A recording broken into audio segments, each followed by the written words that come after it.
survival signal that Gavin talks about is charm and niceness. Right? I love this, okay, because he says it's an overrated ability. I like that. Okay, but here's what he says. The purpose of charm is to compel and to control by allure or attraction. That's what it is for. So think of charm as a verb, not a trait, not as a personality trait. It's something that you do. It's something that you decide to do. Yeah. Right?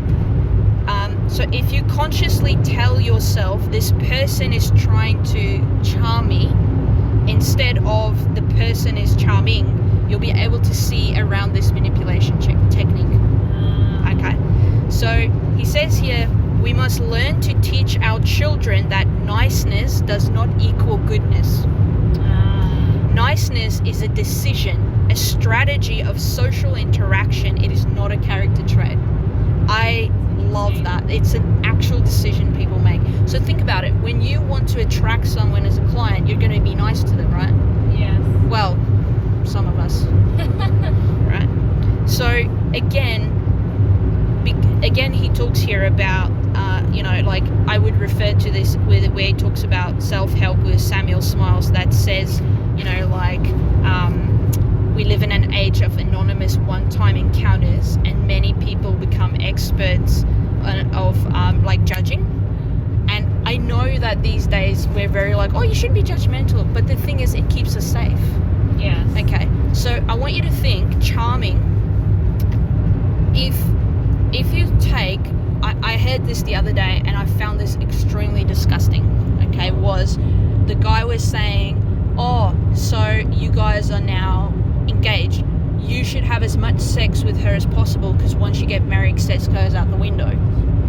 Okay, so if you think about dating, right? If you say, I had a client ask me, how can the woman of culture be safer or have more quality relationships? I said to her, you have to up your standards.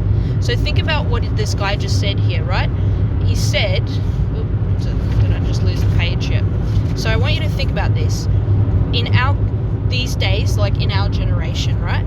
We live in an age of anonymous one-time encounters. So think about every first date. Every first date, a man sleeps with a lady, and he has one first date every weekend. That's 52 ladies he sleeps with. Yeah. Why does he have to have a committed relationship?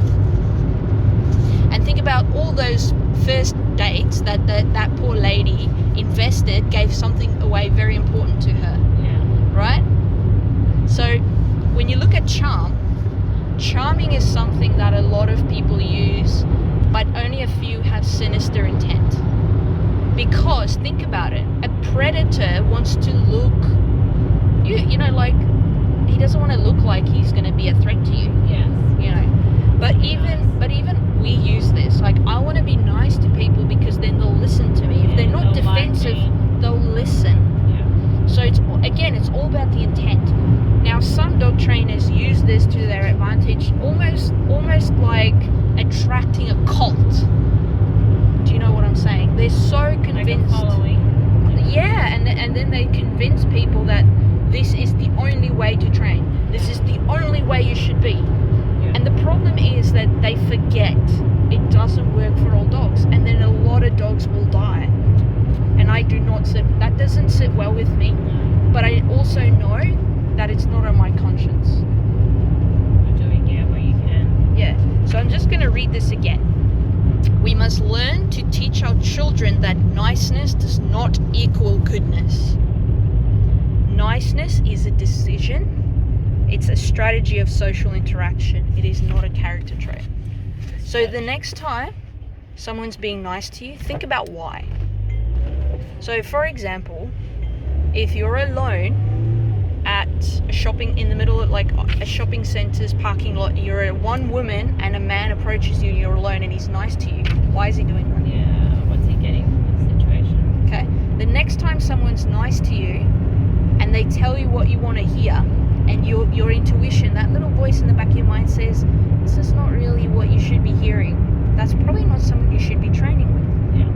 it's those people who tell you what you don't want to hear, and it's like, if your little intuition says, I don't listen to them, don't listen to them. But if your intuition says, maybe I should take this on board, but your emotional says, but I don't want to, maybe you should think about that in the long run.